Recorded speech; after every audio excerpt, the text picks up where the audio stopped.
अस्सलाम वालेकुम नाज़रीन, प्रोग्राम हम आवाज़ के साथ मैं हूँ आदिल निज़ामी। नए माली साल के पहले माह तनख्वाह आते ही अवाम का बजट आउट हो गया है। भारी भरकम टैक्सेस ने अवाम के होश उड़ा दिए हैं। हुकूमत पहले ही पेट्रोल, बिजली, सुई गैस पर टैक्सेस ले रही थी, लेकिन तनख्वाहदार तबके पर मजीद टैक्स का बोझ डाला गया है। जिसकी तनख्वाह पहले 1 लाख रुपए थी, उसका टैक्स 2 गुना कर दिया गया है। अवाम क्या सोचते हैं, तनख्वाहदार तबका क्या सोचता है, बिजनेसमैन कम्युनिटी इस हवाले से क्या राय रखती है कि हुकूमत की जानिब से जो टैक्सेस लगाए गए हैं उसे अशिया ज़रूरियात कितनी महंगी हुई हैं, उनका लाइफ स्टाइल कितना मुतासिर हुआ है। आज के हम आवाज़ में ये जानने की कोशिश करेंगे।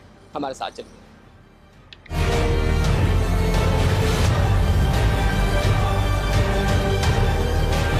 जी अस्सलाम वालेकुम। अस्सलाम वालेकुम। कैसे हैं आप? बिल्कुल ठीक ठाक। क्या करते हैं? जॉब करते हैं। जॉब करते हैं। हुकूमत ने सैलरीज पे टैक्स इजाफा किया है और ये पहला महीना है जो टैक्सेस लग के आपकी सैलरी आई होगी, तो कितना फ़र्क पड़ा? बहुत ज़्यादा फ़र्क पड़ा है। इनफैक्ट बहुत ज़्यादा बर्डन है सैलरीड क्लास के ऊपर, क्योंकि ज़ाहिर है अपने सारे जो भी मंथली एक्सपेंसेस होते हैं वो अपनी सैलरी के हिसाब से ही सारे कैलकुलेट किए होते हैं और उसी तरह गुजारा करना होता है। लेकिन जो सैलरी स्लैब इस टाइम इन्होंने इंक्रीज़ किए, उसकी वजह से सैलरी क्लास के ऊपर इतना ज़्यादा बर्डन आया कि हमारे लिए बहुत मुश्किल हो गया कि हम अपने एक्सपेंसेस को बेयर कर सकें।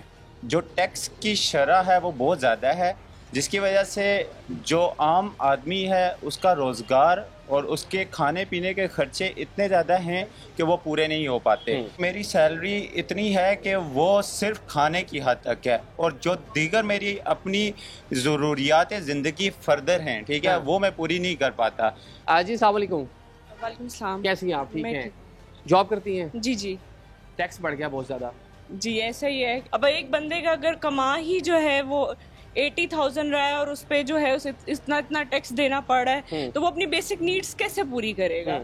तो हमें जो है टैक्स को कम करना चाहिए। हुकूमत से गुजारिश है कि प्लीज़ टैक्स को कम करें और हम पे रहम करें। टैक्सेस को प्लीज़ कम करें। दुनिया प्रोग्रेस कर रही है और हम लोग अभी भी लोगों को टैक्सेशन बढ़ा रहे हैं और उसके खिलाफ आपको मिल क्या रहा है? आपको इलाज नहीं मिल रहा, आपको एजुकेशन नहीं मिल रही। तो I don't think this is good और हमारे टैक्सेस को कम होना चाहिए। बिल्कुल ये शिकवा जी, अगर आपने डॉक्टर के पास जाना है, वो लोग प्राइवेट डॉक्टर के पास जा रहे हैं, गवर्नमेंट हॉस्पिटल पे उस तरह से ये शिकवा होता है कि फैसिलिटेशन नहीं है, बच्चे प्राइवेट स्कूल में पढ़ रहे हैं, बस सरकारी स्कूल में जाते हैं। लास्ट टाइम सैलरी कब बढ़ी आपकी?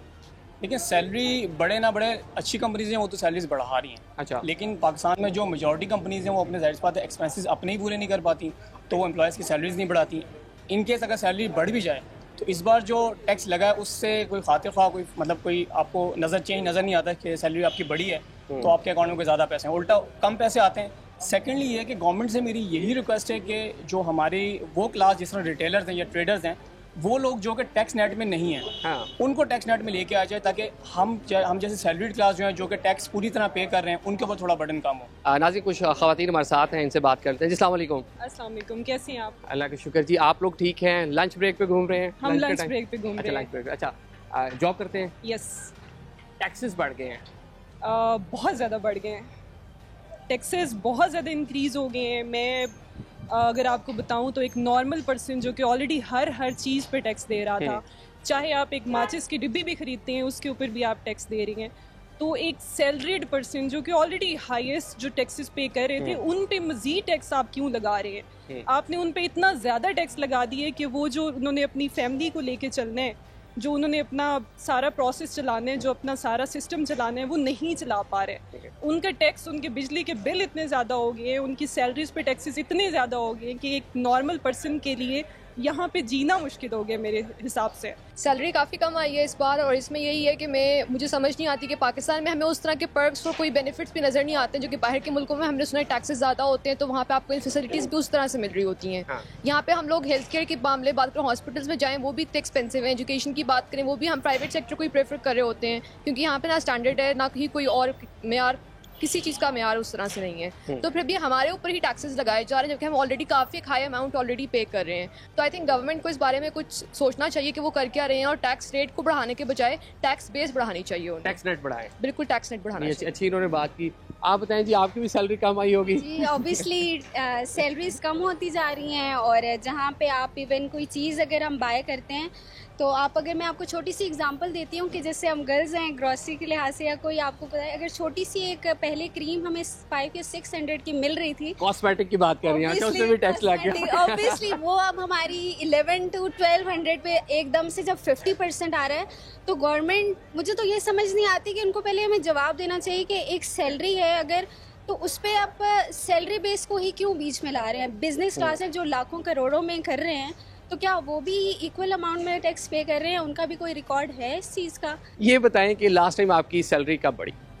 लास्ट टाइम तो अभी आपको पता है कि जो जून जुलाई का ही हमारा ईयर होता है, और मुझे हर तो साल बढ़ती है प्रॉपर, क्योंकि टैक्स हर साल लगता है, सैलरी भी बढ़ती है हर से साल। ऑनेस्टली स्पीकिंग मेरा तो अभी 8 मंथ स्टार्ट है, तो अच्छा। इस साल बढ़ी है, बट बढ़ने से ज़्यादा जो टैक्स हम पे करते हैं तो वो इक्वलाइज क्या माइनस में ही चला जाता है, कोई फ़ायदा नहीं होता उसका। टैक्सेस बहुत ज़्यादा हो गए, लिविंग स्टैंडर्ड स्टेटस कितना मुतासिर हुआ? आई थिंक जो हम पहले 3-4 साल पहले लिविंग स्टैंडर्ड मेंटेन कर सकते थे वो इस सैलरी के साथ नहीं कर सकते, बिकॉज सैलरी में लेट्स से अगर 10% इंक्रीज़ आता है तो उससे डबल आपका टैक्स पड़ता है, ठीक है, जिसकी वजह से वही चीज़ें उसी सैलरी में ख़रीदना काफ़ी मुश्किल हो गया। और फिर जिस तरह से आपने कहा कि अगेन हर चीज़ पे हम टैक्स दे रहे हैं, सैलरी पे भी टैक्स दे रहे हैं, इलेक्ट्रिसिटी के बिल्स हो गए, यूटिलिटी बिल्स जितने भी हैं, इंटरनेट के, हर चीज़ के बिल्स पड़ गए हैं, तो वो मैनेज करना मुश्किल है obviously. And then work force आपको आई थिंक इतना हमें पे नहीं करी जिस हिसाब से हम हमारी बिजली के बिल में और इधर से खाने के खर्चे में, बिकॉज हर जगह कॉस्मेटिक्स हो गया, डिफरेंट इवन मेडिसिन वगैरह हो गई, उन पे भी आप टैक्स भी पे कर रहे हो, और फिर इलाज भी महंगा, आपको वो प्रॉपर बेसिक फैसिलिटीज़ भी अच्छी प्रोवाइड नहीं हो रही जिस तरह से टैक्स लिया जा रहा है। फिर आई थिंक स्टैंडर्ड भी मेंटेन करना चाहिए, सो आई थिंक यहाँ पे काफ़ी डिफरेंस है। ठीक हो गया, बिजली का बिल है, सुई गैस का बिल है, इंटरनेट का बिल है, आप इवन दूध लेने जा रहे हैं, कोई भी प्रोडक्ट लेने जा रहे हैं, उसको बस सेल टैक्स दे रहे हैं आप, आपकी सैलरी में फ़र्क पड़ा? यस, यही मैं अभी हमारे डिपार्टमेंट में डिस्कशन भी यही चल रही थी कि जब हमारी इस जून जुलाई के ईयर में हमारी पेज इंक्रीज़ हुई हैं, तो वी आर वेरी एक्साइटेड कि हमारी पेज इंक्रीज़ हुई हैं, but at the same time जितना हमारा एडिशन कॉस्ट हुई, जो इंक्रीमेंट लगा उससे ज़्यादा तो हमारा टैक्स कट गया, तो जो एक्साइटमेंट थी वो सारा हमारा डाउनफॉल एकदम से ज़्यादा कमाने वाले लोगों में शामिल हो गए। या बट ये कि डाउनफॉल लोगों का अभी से स्टार्ट इसी वजह से हुआ है कि आपके टैक्सेस इस तरह से हो गए हैं कि इवन के जो सैलरीड क्लास है वो भी हमें कॉल करके पूछ रही कि इंटरनेट की सर्विसेज जो हैं वो इतनी मतलब लो कॉस्ट पे हैं, तो हमारा सपोज़ कि 1 या 2,000 की कॉस्ट आती थी, अब वो 5-6 पे चली गई, तो क्या आपने इंटरनेट सर्विसेज को इंक्रीज़ कर दिया है? सो जब हमारी पूरी उस पर चेक एंड बैलेंस हुआ तो हमें यही एनालाइज़ किया कि वो सारा टैक्स ही है। जैसे सबके लिए लाइक डिफ़िकल्टीज़ फेस कर रहा है हर कोई, सैलरीड पर्सन के मतलब टैक्सेस ज़्यादा हो रहे हैं, मेडिसिन वगैरह महंगी हो गई हैं, कॉस्मेटिक्स महंगा हो गया है, बाकी जो हमारी अगर इवन लाइक अगर सैलरीज बढ़ भी रही हैं, प्रमोशन हो भी रही है, तो उस केस में भी जो है वो हमारी अच्छा खासा टैक्स कट रहा है, तो उसका कोई बेनिफिट नहीं हो रहा ऐसा हमें। जी अस्सलाम वालेकुम, क्या करते हैं? मैं यहाँ पर सॉफ्टवेयर इंजीनियर हूँ। सॉफ्टवेयर इंजीनियर जी। नया माली साल शुरू हो गया जी, टैक्सेस इजाफा हुआ, कितना फ़र्क आया सैलरी में? सैलरीज हमारे सैलरीज के अंदर इंक्रीमेंट लगा था, लेकिन टैक्स इतना ज़्यादा हो गया कि जो इंक्रीमेंट आया था वो सारा टैक्स में निकल गया। देखें, टैक्स देना हमारा फ़र्ज़ है, लेकिन हमें उसके मुकाबले में जो फैसिलिटीज़ मिल रही है ना वो उसके मुताबिक नहीं है। हम कहते हैं कि टैक्स लें, सबसे लें, और उसके मुकाबले में हमें सेम फैसिलिटीज़ दें। आप बताएं जी, नई सैलरी आपकी आई होगी डेफिनेटली, टैक्सेस बढ़ के? बिल्कुल ऐसे ही है, और हमारी सैलरी वही बात है कि अगर एनुअल या बाई एनुअल बढ़ती है उसके बाद टैक्स इतना लग गया है कि दोबारा वही बात है कि इंक्रीमेंट तो पहली बात है जिसको हम बहुत वेट कर रहे थे, उसका कोई हमें फ़ायदा नहीं हुआ। तो टैक्स देने से मसला नहीं है, ओवर चार्ज जब टैक्स होता है, बहुत ज़्यादा टैक्स होता है, उससे मसला है, और टैक्स के रिटर्न में हमें कुछ मिलता नहीं है, इस बात से मसला है। ठीक है जी, आप बताइए जी कितना फ़र्क पड़ गया, टैक्स कितना दे रहे हैं? टैक्स तो अगर बताएंगे तो आप भी हैरान परेशान हो जाएंगे, और हम खुद हैरान परेशान हैं। अभी हम जो हैं ऑलमोस्ट 30 to 35% मंथली टैक्स दे रहे हैं अपनी सैलरी का। अब उसमें एक तो इन रिटर्न हमें कुछ नहीं मिल रहा, ना ही मतलब कुछ नज़र आ रहा है कि आगे भी हमें कुछ मिलेगा। और दूसरा मसला ये है कि सिर्फ टैक्स जो दे रही है अभी सिर्फ जॉबियंस दे रहे हैं, जितने भी जॉब क्लास प्राइवेट सेक्टर के अंदर जो लोग हैं वो दे रहे हैं, और उसकी अयाशियाँ ये गवर्नमेंट वाले कर रहे हैं, या गवर्नमेंट सेक्टर में जितने लोग हैं वो कर रहे हैं। अभी देखा जाए तो अभी पेंशन्स के ऊपर या सब्सिडी मिलती है सारे गवर्नमेंट वाले इदारों को मिलती है, कोई बिजली के इदारे में तो उसको सब्सिडाइज बिजली का बिल मिल रहा है, और हम लोग अगर 200 यूनिट यूज़ कर रहे हैं तो हम 8,000 बिल दे रहे हैं, 201 कर रहे हैं तो 16,000 बिल दे रहे हैं। तो अगर सिर्फ जॉबियन से टैक्स लेना है तो फिर तो कोई फ़ायदा नहीं होगा। सारे आपका ब्रेन ड्रेन तो हो रहा है वैसे ऑलरेडी इतना ज़्यादा, सारे जितने भी स्किलफुल लोग हैं वो सारे बाहर जा रहे हैं, पढ़े लिखे लोग जा रहे हैं, पढ़े लोग बाहर जा रहे हैं, उनको यहाँ पे रहने का कोई फ़ायदा नहीं है ना। अब सिर्फ अगर यहाँ पे रह के टैक्स ही देना और हमें कुछ मिलना नहीं है तो फिर हम क्या करेंगे। आप बताएं जी क्या करती हैं? मैं प्राइवेट सेक्टर में हूँ, मैनेजर काम कर रही हूँ एक कस्टमर सर्विसेज डिपार्टमेंट में। और जो हमारी सैलरी में भी जो 40% टैक्स जो अमाउंट है वो हमारी टैक्स में पे ऑफ होती है एवरी मंथ।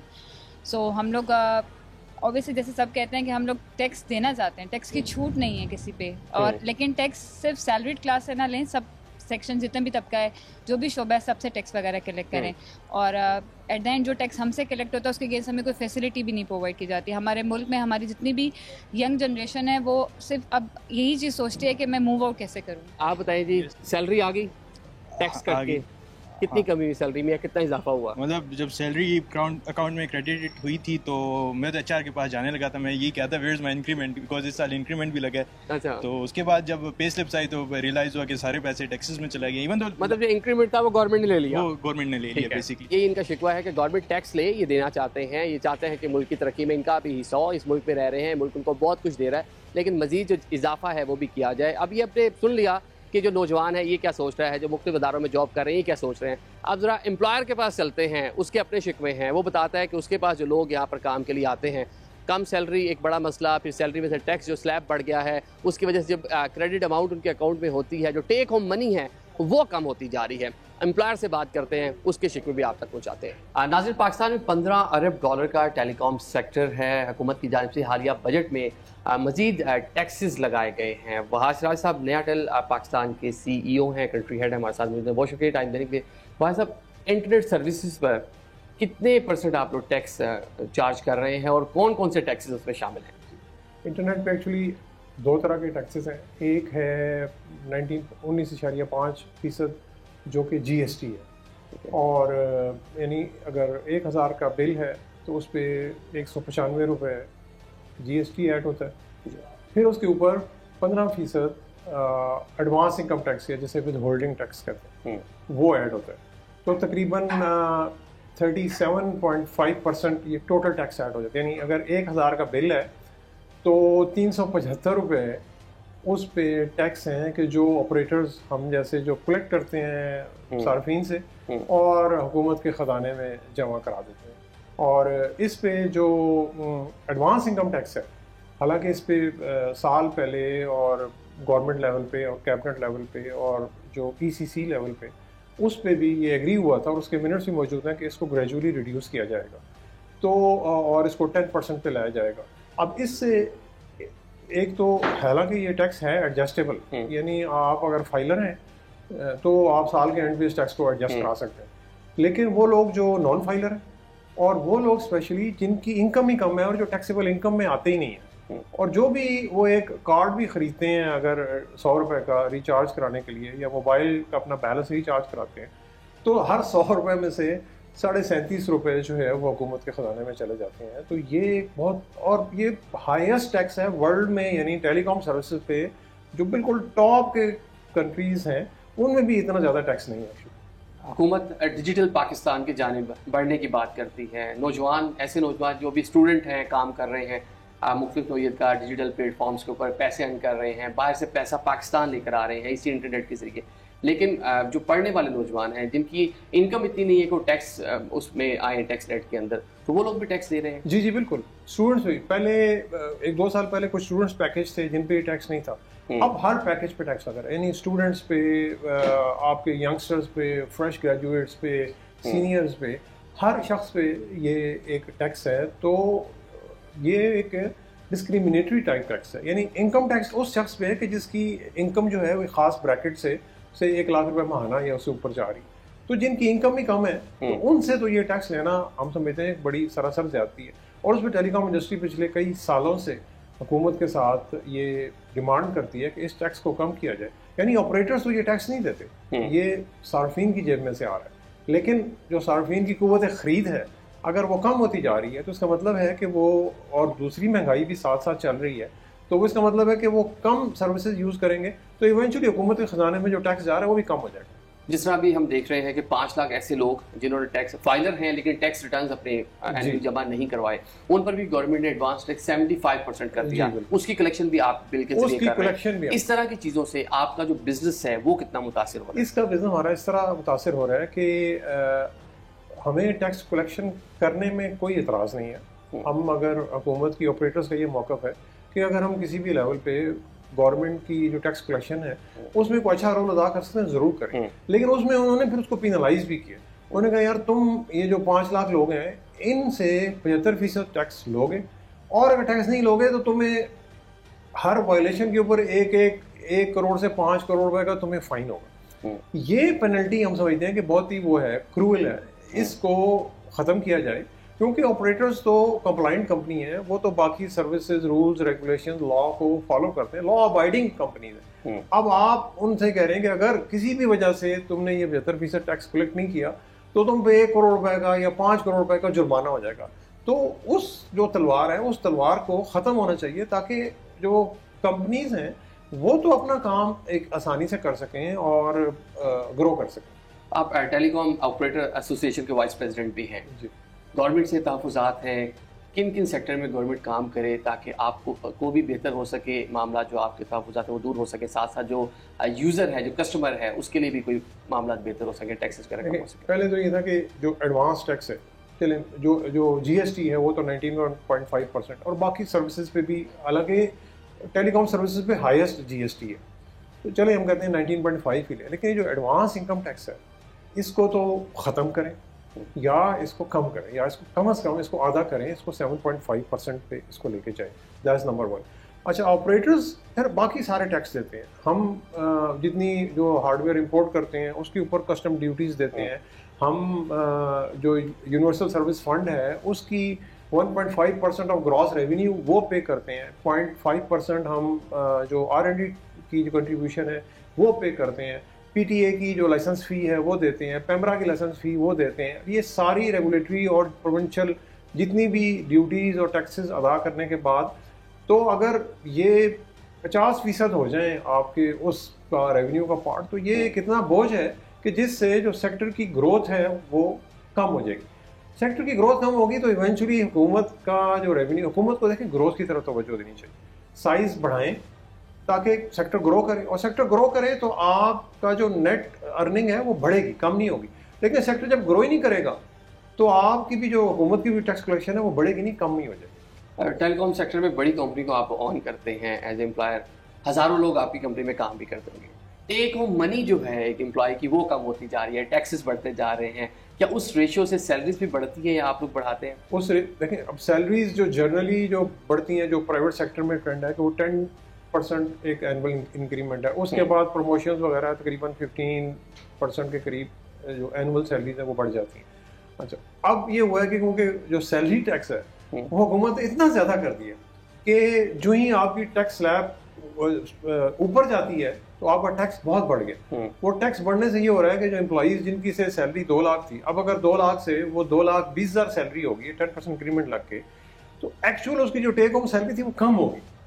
तो एम्प्लॉई कहते हैं ये उसकी स्लैब चेंज होगी जी, स्लैब तो एम्प्लॉई कहते हैं ये आपने स्लैब भी चेंज हो गई और रेट भी बढ़ गया। तो एम्प्लॉई कहते हैं ये आपने हमें क्या इंक्रीमेंट दिया कि मैं तो पहले से टेक होम ले रहा था 1,80,000, अब मेरी टेक होम 1,80,000 से कम हो गई 1.5 लाख पे आ गई या 1,60,000 पे आ गई। इससे जो एम्प्लॉइज हैं प्राइवेट सेक्टर के, और मैं समझता हूँ इसमें हुकूमत जो गवर्नमेंट सेक्टर के एम्प्लॉइज भी शामिल हैं कि वो भी सैलरी क्लास में आते हैं, उन पे बहुत ज़्यादा बोझ पड़ गया है टैक्सों का कि जो 30 से 35% यानी अगर आप साल में 12 महीने काम करते हैं तो 4 से 5 महीने आप हुकूमत पाकिस्तान के लिए काम कर रहे हैं। फिर वो एम्प्लॉई कहते हैं जी हुकूमत हमें देती क्या है, कोई फैसिलिटी नहीं देती, कोई सिक्योरिटी सेफ्टी सिक्योरिटी हमारी अपनी है, सारे हेल्थ अपनी है, हेल्थ इंश्योरेंस अपनी है, स्कूलिंग अपनी है, एजुकेशन अपनी है, ट्रांसपोर्ट अपनी है, सारा कुछ अपना है।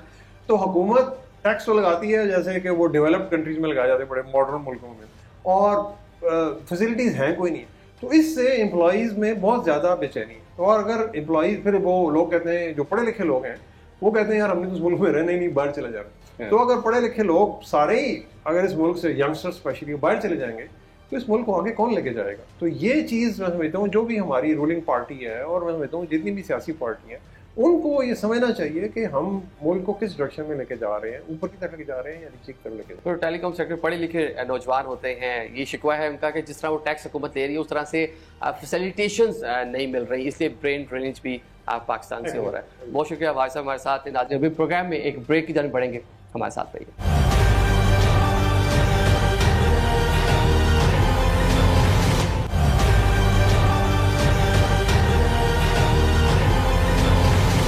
Welcome back after the break. आज हम बात कर रहे हैं कि हुकूमत की जांच पे टैक्सेस लगाए गए हैं हालिया बजट में, उसके बाद पहली सैलरी जो है लोगों के अकाउंट्स पे आई है। उनसे जानते हैं कि कितनी सैलरी उनकी कम हो गई या कितना उसमें इजाफा हुआ टैक्स के हवाले से, वो क्या कहते हैं। इनसे बात करते हैं हमारे साथ। साहब जी अस्सलाम वालेकुम। कैसे हैं आप? अल्हम्दुलिल्लाह ठीक। क्या करते हैं? मैं जी डॉक्टर हूँ। डॉक्टर हैं?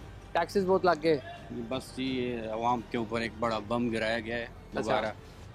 लोगों को कहते हैं कि हमने सैलरीज बढ़ा दी हैं, जब वो टैक्स उस पर लग के आता है तो वो सैलरी बढ़ती नहीं बल्कि पहले से भी कम ही हो। मतलब इस साल जो हुकूमत ने सरकारी मुलाजमिन की तनख्वाहों पे इंक्रीमेंट लगाया और जिस तरह टैक्स स्लैब में इजाफा हुआ तो उससे आपकी सैलरी बैलेंस हो गई, कुछ नहीं बढ़ा? नहीं, हमारे लिए कोई फ़ायदा नहीं है, वो उसी तरह ही हुई। मतलब एक हाथ से देकर दूसरे हाथ से गवर्नमेंट ने ले लिया। बिल्कुल बिल्कुल बिल्कुल, ये लोगों को बेवकूफ़ बना रहे हैं कि बस ये हमने इंक्रीमेंट कर दी और इतने सारे आपके अलाउंसेस बढ़ा दिए। जब आप टैक्स पढ़े तो पता लगता है कि उसमें तो कुछ भी नहीं बढ़ा, बल्कि उल्टा ज़्यादा बर्डन पड़ रहा है। जी अस्सलाम वालेकुम। वालेकुम अस्सलाम। कैसी हैं आप? ठीक ठाक। क्या करती हैं? मैं जॉब करती हूँ। जॉब करती हैं? कितने टाइम से जॉब कर रही हैं? मुझे हो गए है तकरीबन 2010 से जॉब कर रही हूँ। ये बताएं कि इतने साल से जॉब कर रही हैं, सैलरी किस रेशियो से बढ़ती है और टैक्सेस किस रेशियो से लगते हैं सैलरी पे? सैलरी तो बहुत मतलब स्लो रेशो से बढ़ रही है और टैक्सेस जो है बहुत ज़्यादा वो तेज़ी से बढ़ते जा रहे हैं। अब जितनी सैलरी है उससे ज़्यादा तो टैक्सेस हम पे कर देते हैं, तो ये बड़ा मुश्किल हो जाता है घर का गुजारा करना। और आपको पता है कि आजकल हर चीज़ पर टैक्स हम पे कर रहे हैं और सैलरी का तो कोई भी हाल नहीं है। आप बताइए जी, टैक्सेस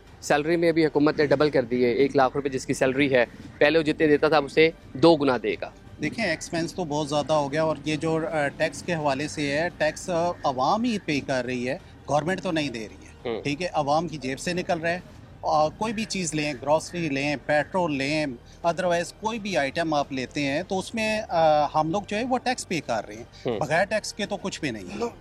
ये बताएं जी नौजवान, सैलरी आपकी हर साल बढ़ती है क्योंकि टैक्स तो हर साल। मैं बिजनेस करता हूँ, लेकिन ये कि फॉर बिजनेस पीपल हमारे लिए भी बहुत मुश्किल है। ठीक है, whatsoever we are doing here हमें उस तरह से इन रिटर्न नहीं मिल रहा। बाहर के बिजनेसेस बहुत ज़्यादा फैसिलिटेट होते हैं, there is nothing for us कि हमें क्या मिल रहा है इन रिटर्न, हमें कुछ नहीं मिल रहा। हम जब हम डॉलर एक्सचेंज करवाते हैं we are already paying to the government, जब बैंक ऑलरेडी उसको डिडक्ट कर लेते हैं। ठीक है, उसके बाद कोई ऐसी फैसिलिटी जो हमारे लिए, हमारे बिजनेस के लिए हो, वो मेरे ख्याल से अवेलेबल है। आईटी सेक्टर को पूरी दुनिया में बूस्ट दिया जा रहा है लेकिन यहाँ नहीं दिया जा रहा है। आप क्या करते हैं जनाब? मैं बेसिकली टैक्स कंसल्टेंट हूँ। अच्छा, टैक्स कंसल्टेंट है। चलें, आप तो बड़े अच्छे से बताएं कि टैक्सेस के मामला हर साल टैक्सेस बढ़ते जा रहे हैं, आम आदमी किस तरह बजट बनाए जी अपना? जी मिडिल क्लास के लिए तो बहुत मुश्किल हो गया। 45% जो मैक्सिमम स्लैब है वो उसको चार्ज होगा तो 55% उसको सैलरी मिलेगी। वो उससे क्या क्या चीज़ें पूरी करेगा? इलेक्ट्रिसिटी बिल्स देगा, बाकी अपने बच्चों की एजुकेशन पे खर्च करेगा, कहाँ खर्च करेगा। और इसके अलावा मल्टीपल टैक्सेस हैं तो उनसे छुटकारा जो है ना हम नहीं हासिल कर सकते फ़िलहाल।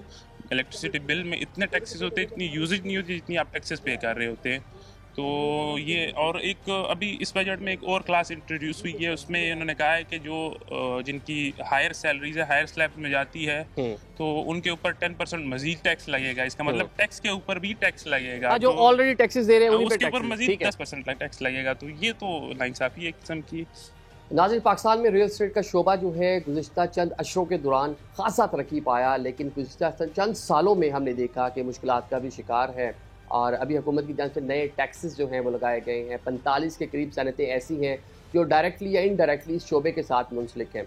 इन इशूज़ पर बात करते हैं। हमारे साथ मौजूद हैं real estate dealer association Islamabad के प्रेसिडेंट सरदार ताहिर साहब। सरदार साहब, बहुत शुक्रिया टाइम देने के लिए। ये बताइएगा, हालिया जो टैक्सेस का जो इजाफा हुआ है, सेल परचेज में कितना फ़र्क पड़ा? देखिए जी, आफ्टर 2021 हमने पूरे पाकिस्तान में एक सर्वे कराया जिसमें तमाम बड़ी डेवलपमेंट अथॉरिटीज़ और ट्रांसफरिंग अथॉरिटीज़ से हमने डाटा कलेक्ट किया। उस डाटा के मुताबिक 79% सेल परचेज़ में कमी हुई और सिर्फ 21% जो सेल परचेज़ है वो हुई as compared to previous years. It means कि डिक्लाइन आया है 79% का, 79 to 80% का डिक्लाइन आया है। मतलब पिछले कितने सालों की बात कर रहे हैं? एक साल की? 2021 से ऑनवर्ड 2024 तक। ठीक है। जो पॉलिटिकल हमने देखा स्टेबिलिटी नहीं है, उसके बाद जो रियल एस्टेट का शोबा खासा डिक्लाइन देखने में मिला, वो भी एक खास वजह है। देखिए इसमें मुख्तलिफ चीज़ें हैं। पाकिस्तान में 27 करोड़ आबादी का मुल्क है, 2 करोड़ घर हमें आज के दिन में हाउसिंग यूनिट की डेफिशिएंसी में हर साल 0.7% इसमें इजाफा होता जा रहा है। बजाय ये कि इस सेक्टर को इनकरेज किया जाए और इसको फैसिलिटेट किया जाए। अप्रूवल्स लेने के लिए आप चले जाए, कोई डेवलपमेंट अथॉरिटी आपको अप्रूवल देने को तैयार नहीं है। गुज़श्ता 2 साल से ट्रैक रिकॉर्ड देख लें, CDA के मामलात अगर आप देखें तो उनके पास कारोबारी लोगों को मिलने का वक्त नहीं है। तो लिहाजा जब आपकी प्रायोरिटीज में इस तरह का शिफ्ट आता है तो पाकिस्तान से $12 बिलियन जो दुबई में शिफ्ट हुआ वो जाके रियल स्टेट और कंस्ट्रक्शन में ही जाके लगा है, और हम उनसे $1 अरब लेके मिन्नतें करके अपने पास रखते हैं। मतलब पाकिस्तान से भी फ्लाइट ऑफ कैपिटल है और जो रेमिटेंस आ रही थी बाहर से जो ओवरसीज पाकिस्तान या प्रॉपर्टी खरीद वो भी रुक गया। ये ओवरसीज जो है उनका बताइएगा, प्रॉपर्टी खरीदना एक बड़ा आसान था यहाँ पे पाकिस्तान में कि इन्वेस्टमेंट करें, पैसे भी डबल हो जाते थे, ये शुरू बड़ा तेजी से तरक्की कर रहा था। हालिया चंद सालों में उस पर कितनी कमी आई कि ओवरसीज ने कितनी इन्वेस्टमेंट कम की? देखिए ओवरसीज पाकिस्तानीज के लिए डेस्टिनेशंस वाइड ओपन है। वो पाकिस्तान के साथ लॉयल थे, वो दूसरी जगह अपॉर्चुनिटीज़ होने के बावजूद पाकिस्तान में अपना सरमाया आके शिफ्ट भी करते थे, अपने घर भी यहाँ इन्वेस्टमेंट भी पाकिस्तान में किया करते थे। लेकिन चूंकि गवर्नमेंट की प्रायोरिटी नहीं रही, टैक्सेस की भरमार है, हर दफ़ा प्राइम मिनिस्टर साहब ने टैक्स लगाने तो लगाएं, लेकिन प्राइम मिनिस्टर साहब टेलीविज़न पे बैठ के ये कहते हैं कि मैं पहले सही करके नहीं लगा सका, अगले साल मैं और आपका बंदोबस्त करूंगा और मैं आपको लगाऊंगा। तो हम यहाँ पर बैठे, हम नहीं बाहर जाना चाहते, हम अपना सरमाया बाहर लेके जाना नहीं चाहते। देखिए ये $12 बिलियन 2022 तक गया था, उसके अगले 2 साल में उससे ज़्यादा कैपिटल गया है। हर तीसरी प्रॉपर्टी इस्लामाबाद की जो सेल हो रही है वो लोग कहते हैं कि हमें आप दुबई में पैसे दे दें, या हम पैसों का अरेंजमेंट आप हमारा यूके में कर दें, या हमारा पैसों का अरेंजमेंट जिनके थे वो भी बेच के यहाँ से पाकिस्तान से अपना सरमाया लेके जा रहे हैं। इन्वेस्टमेंट भी रुक गई, जो यहाँ लगा हुआ था वो भी औने पौने लोग किसी भी रेट के ऊपर बेच के यहाँ से जाना चाहते हैं। और नालायकी किसकी है? हमारी गवर्नमेंट की। चले गवर्नमेंट ने टैक्स कलेक्शन चले करनी है, लेकिन जो फाइलर नॉन फाइलर का इशू है उससे इस सेक्टर को कितना नुकसान हुआ? देखिए जी, गवर्नमेंट ने टैक्स वो विद होल्ड करते हैं, मौके के ऊपर टैक्स ले लेते हैं, हमें उस पर कोई एतराज़ नहीं है। आप लें, जब मैं ₹1 कमाऊंगा तो मुझसे ₹60 भी आप ले लेंगे तो मुझे कोई प्रॉब्लम नहीं होगी। लेकिन जब आप मेरा सांस बंद कर देंगे, मुझे कारोबार भी नहीं करने के लिए देंगे, किसी DG हाउसिंग अथॉरिटीज जितने हैं आप उनसे डाटा मंगवाएं कि आपने पिछले 2 सालों में क्या अप्रूवल किया, तो ये डिस्क्रिमिनेशन करेंगे, लोगों को डिस्करेज करेंगे, तो लोग यहाँ पे कैसे कारोबार करेंगे? जो फाइलर है उसके ऊपर टैक्सेस थे 3%, अब इस दफ़ा इन्होंने एक नई इख्तला निकाली है लेट फाइलर की कि उसके ऊपर 3 से 6% हो गया, 236C और 236K। और उसके बाद जो नॉन फाइलर है वो तो खैर अब कैटेगरीज 2 बची हैं, एक फाइलर और एक लेट फाइलर। नॉन फाइलर के ऊपर 20 से लेकर 45% तक टैक्स है, वो तो है ही नहीं, तो हम उसको सपोर्ट भी नहीं करते। हम ये कहते हैं कि जो फाइलर है हर साल आप उसी के ऊपर बोझ बढ़ाते जा रहे हैं, बजाय टैक्स की बेस ब्रॉड करने के, बजाय नए टैक्स पेयर तलाश करने के जो आज आपके दिन में आपके पास मौजूद हैं। हर साल आप उन्हीं के ऊपर नई टैक्सेस लगाते जा रहे हैं। पहले 1% था, 1% से पिछले साल 3% किया, 3% से इस साल 3.5% से लेके फिर 4% भी कर दिया, फिर उसके ऊपर FED लगा दिया 3%, लेट फाइलर पे 5%, नॉन फाइलर पे 7%, फिर उसके बाद अब वैल्यूएशन रिवीजन की तरफ जा रहे हैं। अब वैल्यूएशन 25-30% प्राइसेस कम हुई हैं, लेकिन इतनी हेस्ट में काम करती है ये हमारी गवर्नमेंट और हमारा FBR। खुदारा आप लोगों को काम तो करने दें, आप टैक्स मुझसे ज्यादा आपने मल्टीपल टैक्सेस मतलब गिनवा दिए और ये बताया कि किस ईयर में कितना उसमें इजाफा हुआ।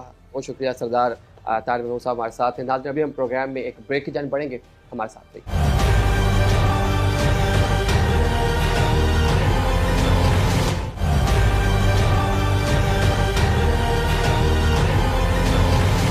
Welcome back after the break. नाज़रीन, रावलपिंडी इस्लामाबाद में हमने तफसादार तबके से जाना हुकूमत की जानिब से जो हालिया टैक्सेस में इजाफा किया गया है वो इस हवाले से क्या राय रखते हैं, क्या अपने खर्चात का इजहार कर रहे हैं, मुल्क के दीगर बड़े शहरों में क्या सूरत हाल है, वहाँ से भी आवाम की राय आप तक पहुँचाते हैं कि जो टैक्स स्लैब में इजाफा हुआ है, जो टैक्सेस में इजाफा किया गया है, वहाँ के लोग इस हवाले से किस रद्द अमल का इजहार कर रहे हैं, ये मुलाहिजा कीजिए। सैलरी पर्सन भी एक इतनी इनकम तो होती नहीं है कि जो टैक्स दे दिया जाए। जो हाई इनकम है या जो बिजनेसमैन है उनके ऊपर टैक्स लगाया जाए और जो लो इनकम है उनको रिलीफ दिया जाए। तो यहाँ जो अमल हो रहा है उसके बरखिलाफ ही हो रहा है।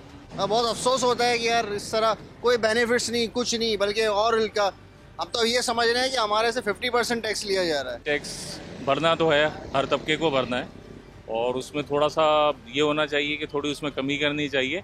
भरने से मना नहीं है, आप यहाँ रह रहे हैं, आप यहाँ सिटीजन हैं, आपको पे करना है और टैक्सेस की वजह से ही आपके सारे ऑपरेशंस गवर्नमेंट के चल रहे होते हैं। तो ऑब्वियसली बट उसमें गवर्नमेंट को ये थोड़ा सा करना चाहिए कि उसमें थोड़ा रिलीफ देना चाहिए टैक्स में। ये माशी कत्लेआम है, जो बेचारा बर्डन केयर नहीं पा रहा। हम जैसा मेरा बिजनेस है लेकिन फिर भी सर्वाइवल बहुत ज़्यादा मुश्किल हो गया है। इलेक्ट्रिसिटी के बिल्स हो गए, ग्रोसरीज हो गई, पेट्रोल हो गए, सारी चीज़ों के मामला जो हैं वो इतने मुश्किल तरीन होते जा रहे हैं कि गुजारा बहुत मुश्किल हो गया है। 2023-24 के बजट में जो सैलरी आपको दी गई है उस सैलरी को यहाँ से कंपेयर करें तो आप वापस अपनी तनख्वाह से पैसे काटने पड़ेंगे। जो तनख्वाहें हैं वो ऊपर से कट रही हैं। यहाँ पे जो इन्फ्लेशन है और महंगाई है, महंगाई का रेशो उससे डबल हो रहा है, तनख्वाहें उससे वापस यहाँ से आपसे कटौतियाँ हो रही हैं। तो इसमें तो कोई फ़ायदा हुआ ही नहीं। और ये मैं इस तनख्वाहदार तबके के हवाले से बात कर रहा हूँ। सर मैं तो बड़ा परेशान हूँ इस महंगाई से भी, और अभी मेरी जॉब को तकरीबन 31 साल हो गए। अभी पिछले मंथ मेरी जो सैलरी बनी तकरीबन 80 हज़ार रुपये थे, तो टैक्स मेरा कटा है 15 हज़ार रुपये। तो मुझे क्या बचत होगी, मैं घर कैसे चलाऊंगा अपना? तो मैं तो कहता हूँ सर ये टैक्स जो है ना ये तो नहीं, बंदे को अदा ही नहीं करना चाहिए, होना ही नहीं चाहिए टैक्स। टैक्स तो फिर हम कहें ना कितना घटा के किसी चीज़ में रिलीफ है, इधर तो रिलीफ है ही नहीं। हर चीज़ में टैक्स तो वैसे लेते हैं पहले ही, तो टैक्स लेते हैं तो हमें तो कुछ बचता ही नहीं है, तो हमने टैक्स क्या हम करेंगे? अगर एक बंदे की तनख्वाह 20 हज़ार है, 10 हज़ार उसको बिल आ जाए, वो क्या करेगा? वो तो मर जाएगा। खाना, राशन, गैस का बिल, पानी का बिल कहाँ से देगा? ये हुकूमत को चाहिए तो कोई पॉलिसी ऐसी बनाए कि गरीब आदमी जिंदा रहे। 1.5 साल हो गया होगा बड़ी थी, लेकिन उसके बाद ही तनख्वाह बढ़ी। ये तो हालात ही ऐसे हैं कि कुछ भी नहीं कह सकते। तनख्वाह तो बढ़ाते ही नहीं है वो, क्योंकि कारोबार नहीं है, बिजनेस नहीं है। ये पुरानी जो तनख्वाहें हैं उसी में गुजारा हो रहा है। वो कहते हैं जिन पे पास काम करें, काम करना तो कर लें, नहीं तो भाई हमारा खुद गुजारा नहीं हो रहा, आप कहीं और चले जाएं। जो तनख्वाहदार लोग हैं ना उनके ऊपर बहुत असर हुआ है। वो रोटी खाएं या बिल दें, इतने ज़्यादा टैक्स लगा दें कि रोटी नहीं खाने के पैसे हैं उनके। तनख्वाहदार तबका है, आपको पता है कि जो टैक्सेस होते हैं वो तनख्वाह में से ऑटोमेटिकली जो है वो डिडक्ट किए जाते हैं। तो अल्हम्दुलिल्लाह ये है कि हम टैक्स अपना पूरा देते हैं, लेकिन उससे ये होता है कि इसमें ये होता है कि आमदनी में जो है मज़ीद इजाफा भी होना चाहिए ताकि हमारा जो रोज़गार है वो सही तरीके से सर अंजाम हो। टैक्स तो हमारी तनख्वाह से रेगुलरली कटता है और टैक्स देना मैं समझता हूँ अच्छी बात है, बाकी शहरियों को भी देना चाहिए क्योंकि इससे मुल्क तरक्की करता है। मगर इसके साथ मेरी हुकूमत से गुजारिश ये है कि टैक्स में कुछ ऐसी इस्लाहत की जाएँ ताकि जो मुलाजमीन हैं उनका जो लाइफ स्टाइल है, उनके बच्चों का लाइफ स्टाइल वो बेहतर हो सके। लोग सख्त परेशान हैं, ख़ास तौर पर सरकारी मुलाजिम, जो सरकारी तबका है वो तबका जो पहले स्केल से लेकर 10वें स्केल तक है वो सख्त परेशान है, जबकि 10वें से ऊपर स्केल के जो बैरोक्रेट टाइप के लोग हैं उनको तो हुकूमत ने सहूलतें ही इतनी दी हुई हैं। उनके लिए पेट्रोल फ्री है, उनके लिए गाड़ियाँ फ्री हैं, उनके लिए घर फ्री हैं, उनके लिए किचन फ्री हैं। तो सबसे ज़्यादा जो इस चीज़ का महंगाई का बोझ पड़ रहा है वो छोटे मुलाजमीन पर पड़ रहा है। हुकूमत साल में 2-3 दफ़ा महंगाई बढ़ा रही है, तनख्वाहें एक दफ़ा बढ़ती हैं 10% या 15% बढ़ा दी, लेकिन टैक्सीज की तादाद इतनी हो गई है कि अब हमारे लिए खाना पीना भी मुश्किल हुआ पड़ा है। अब हर बंदे की यही सूरत हाल है कि वो बस गुजारा कर रहा है और किसी न किसी तरह से कर रहा है। और गर्मियों के जिस तरह से सीज़न ये चल रहा है, इस वक्त की अगर सूरत हाल की बात करें तो इस वक्त लोग उधार पे ही गुजारा करते हुए दिखाई दे रहे हैं। इस वक्त की सूरत हाल बड़ी खौफनाक और भयानक बन चुकी है। टैक्स तो मुसीबत ये कि हर चीज़ के ऊपर हम दे रहे हैं। हम खाने पीने की कुछ चीज़ लेते हैं, घर का सौदा लेते हैं, बिल भरते हैं, सारी चीज़ों के ऊपर टैक्स देते हैं। उसके बावजूद अब जो है तनख्वाहों पर भी जो है वो टैक्स लग रहा है। तो मुझे ये समझ नहीं आ रही कि हुकूमत आखिर में चाहती क्या है। मतलब वो जो दोने वाले गरीब आवाम अपने बच्चों को देते हैं शायद उससे भी उनको महरूम करना चाह रही है, इसलिए कि इतनी बड़े टैक्स नेट के बावजूद अगर वो सिर्फ गरीबों को ही न छोड़ते रहेंगे तो वो जो बड़े बड़े लोग हैं, जो बड़े बड़े मगरमच्छ हैं, वो तो आज़ाद फिर रहे हैं, उनको पूछने वाला भी कोई नहीं है, उनको मराद भी मिल रही हैं, तो सारा जोर जो है वो सिर्फ गरीबों से निकाला जाए। जब तनख्वाह से टैक्सेस कटते हैं तो लाजमी बात है बजट पे बहुत बुरा असर पड़ता है। एक तो हमारी तनख्वाह इतनी होती नहीं और ऊपर से ये लोग हर वक्त हर दूसरे तीसरे महीने हमसे टैक्सेस काट रहे हैं, तो हमारी बजट पे तो इसके बहुत ज़्यादा बुरे असरात पड़ रहे हैं। ना हमें फिर बिल होते उनकी अदायगी में भी हमें मुश्किलात का सामना करना पड़ता है। इसी तरह जो ग्रोसरी होती है, जो दीगर अखराजात होते उनके लिए भी हमें फिर सोचना पड़ता है कि अब हम करें तो क्या करें, क्योंकि हमारी तनख्वाही थोड़ी सी होती है और जब टैक्स कट जाए तो फिर तो हम बहुत ही ज़्यादा परेशान होते। प्राइवेट इदारे जो है 2-3 साल बाद तनख्वाहों में इंक्रीज़ कर देते हैं और हुकूमत जो है वो प्राइवेट इदारों को भी सरकारी इदारों की तरह मुलाजमीन की तरह देखते हैं, उन पे हर साल टैक्स लगा देते हैं, तो उनकी तनख्वाह और उन चीज़ों से भी डिडक्शन होती है, तो ये अफोर्ड करना बहुत मुश्किल होता है।